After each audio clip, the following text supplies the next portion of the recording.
प्रधानमंत्री की सुरक्षा में सेंध के मामले में बीजेपी के आरोपों पर अब पंजाब के मुख्यमंत्री चरणजीत सिंह चन्नी ने पलटवार किया है। एनडीटीवी के साथ खास बातचीत में उन्होंने कहा है कि प्रधानमंत्री मोदी की जान को कोई खतरा नहीं था। चन्नी ने यह भी कहा कि हम राष्ट्रवादी लोग हैं, लेकिन हमें कातिल बताया जा रहा है। साथ ही उन्होंने कहा कि यह पंजाबियत को बदनाम करने की साजिश है और प्रधानमंत्री पर गोली आए तो पहले मैं खाऊंगा। क्या आपको लगता है ये सब यूपी चुनाव के से भी रिलेटेड है? क्योंकि आपने यूपी का जिक्र किया, इसलिए मुझे याद आ गया। ये खाली यूपी से नहीं रिलेटेड, ये पंजाब से भी रिलेटेड है और ये पंजाब को और पंजाबियत को, पंजाब के लोगों को बदनाम करने की एक बड़ी गहरी साजिश है जो नहीं होना चाहिए, राजनीति नहीं होनी चाहिए। ये बिल्कुल ही बेबुनियाद और गलत बात और पंजाब को बदनाम करने के लिए, पंजाब की स्थिति को खराब करने के लिए, पंजाब के हालात को खराब करने के लिए, पंजाब में राष्ट्रपति राज लागू करने के लिए कोशिशें हो रही हैं और हिंदुस्तान को एक गलत शीशा दिखाया जा रहा है जो असलियत नहीं है। प्रधानमंत्री जी ने 10 किलोमीटर बाद भी वापस मुड़ना था। अच्छा। क्योंकि रैली में 70,000 कुर्सी लगी थी, 700 आदमी भी नहीं आए, सारी कुर्सियां खाली बड़ी उड़ीक रही थी प्रधानमंत्री जी को। इनको पता चल गया कि आगे कुर्सियां खाली हैं। इन्होंने 10 किलोमीटर पहले वापस मुड़ना बेहतर समझा, क्योंकि वहां जाकर ही वापस मुड़ना था, खाली कुर्सियों को तो एड्रेस ना करते। हम पे शक करना और हम पे ऐसे एलिगेशन लगाना, ये बिल्कुल ही गलत बात है। और मैंने तो यहाँ तक कहा है कि अगर प्रधानमंत्री की तरफ कोई गोली आएगी, सबसे पहले मेरी छाती पे लगेगी। अब इससे ज्यादा क्या करूं, अगर अपनी नस काट के बैठ जाता हूं तो यार जितना खून है वो पहले। प्रधानमंत्री की सुरक्षा में चूक के मामले में गृह मंत्रालय की कमेटी ने भी जांच शुरू कर दी है। गृह मंत्रालय की कमेटी ने पंजाब के डीजीपी और एस चट्टोपाध्याय समेत 13 वरिष्ठ पुलिस अधिकारियों को फिरोजपुर तलब किया। साथ ही जांच कमेटी ने आज एसएसपी भटिंडा को भी कारण बताओ नोटिस दिया है। उन्हें कल शाम 5 बजे तक जवाब देने को कहा गया है।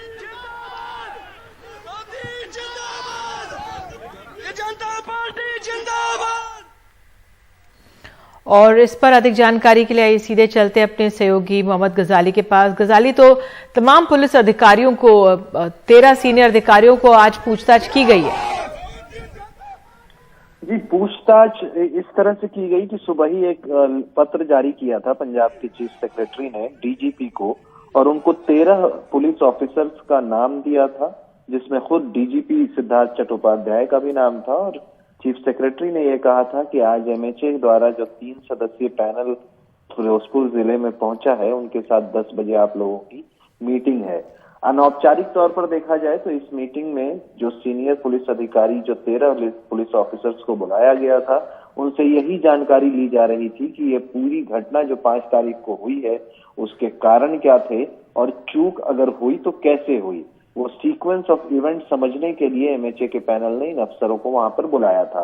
जानकारी ये भी मिली है कि डीजीपी सिद्धार्थ चट्टोपाध्याय उस मीटिंग में नहीं पहुंच सके, और इसी मीटिंग के कुछ देर बाद भटिंडा के एसएसपी को गृह मंत्रालय, केंद्रीय गृह मंत्रालय के एक अधिकारी की तरफ से लेटर भी भेजा गया, जिसमें कहा गया है कि कल शाम 5 बजे तक वो जवाब दें कि ये जो भी चूक हुई है प्रधानमंत्री की सुरक्षा में, वो क्यों हुई और उसके क्या कारण रहे हैं। जी बिल्कुल, बहुत बहुत शुक्रिया इस तमाम जानकारी के लिए। उधर पंजाब में प्रधानमंत्री की सुरक्षा में चूक को लेकर बीजेपी ने मोर्चा खोल दिया है। वो कांग्रेस की घेरेबंदी में जुट गई है। आज बीजेपी सांसदों ने संसद में गांधी प्रतिमा के सामने प्रदर्शन किया। कल भी कई शहरों में बीजेपी कार्यकर्ताओं ने प्रदर्शन किया और जुलूस निकाला।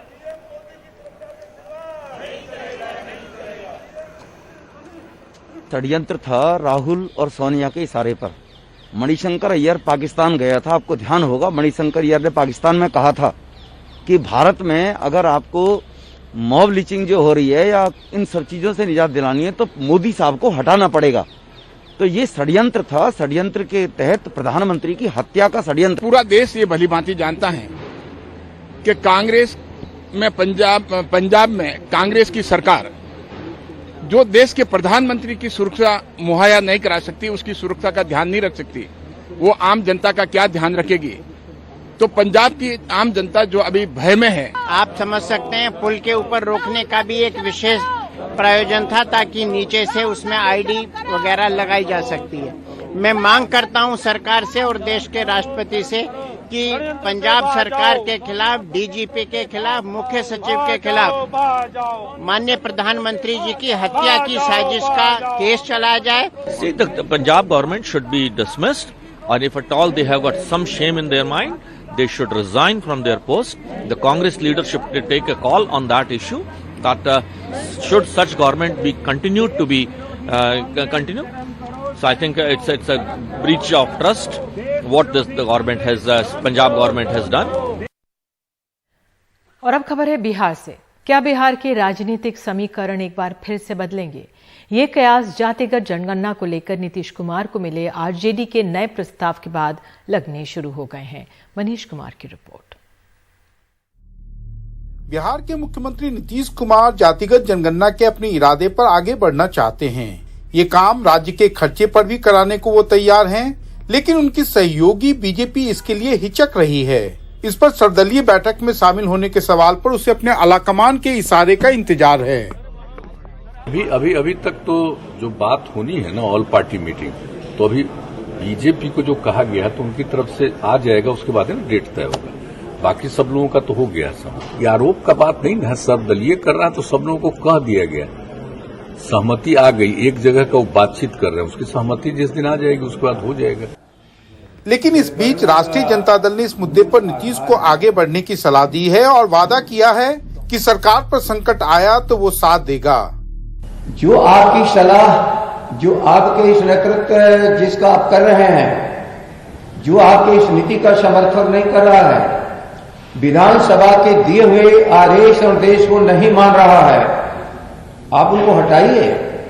आप जरा भी तो संकोच मत करिए। इस बिंदु पर राष्ट्रीय जनता दल तेजस्वी जी के तरफ से जो निर्देश मैं आप सबों के सामने और बिहार की जनता के सामने रख रहा हूं, राष्ट्रीय जनता दल बहुत कुछ भूल करके भी इस बिंदु पर जब आप आगे बढ़ेंगे तो आप अपने को अकेला महसूस नहीं करेंगे। जातीय जनगणना की ओर जो हमारा कदम बढ़ा है वह कदम आगे बढ़ता रहेगा और इस काम में आरजेडी की ओर से जगता बाबू ने कहा है, फिर से नीतीश कुमार जी के नेतृत्व को स्वीकार किया है, तो इस बात के लिए हम उनका धन्यवाद करते हैं।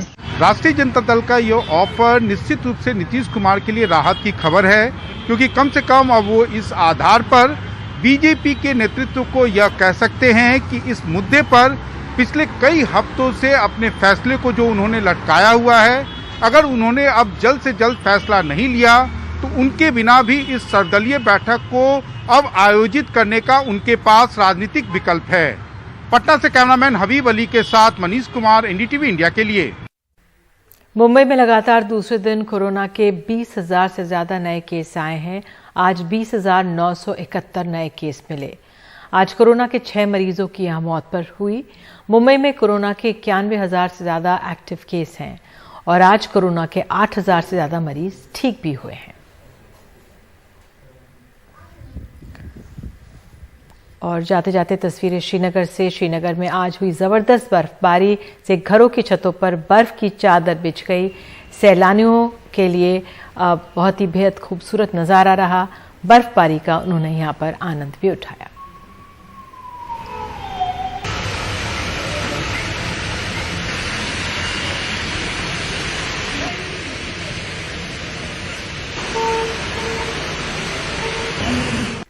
और एनडीटीवी के खाते में एक और उपलब्धि जुड़ी है। एनडीटीवी के जुबां पर सच दिल में इंडिया को इंडियन टेली एडजेड अवार्ड मिला है। इसे the most iconic TV campaign of all times माना गया है।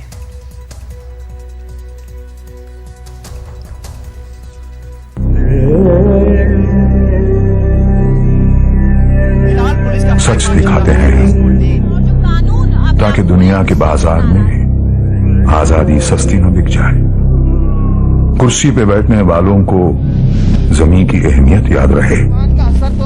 सच दिखाते हैं हम ताकि पैसे की चमक से कभी हुनर न पड़े फीका, खुदगर्जी खोखला न बना दे सोचने का तरीका। सच दिखाते हैं हम ताकि अच्छे विचार और आदर्श बस किताबी बातें ना रह जाएं। के अंदर एक नया जोश और उत्साह पैदा हुआ है। एक बेहतर कल चाहते हैं हम, इसलिए सच दिखाते हैं हम। NDTV इंडिया, जुबान पे सच, दिल में इंडिया।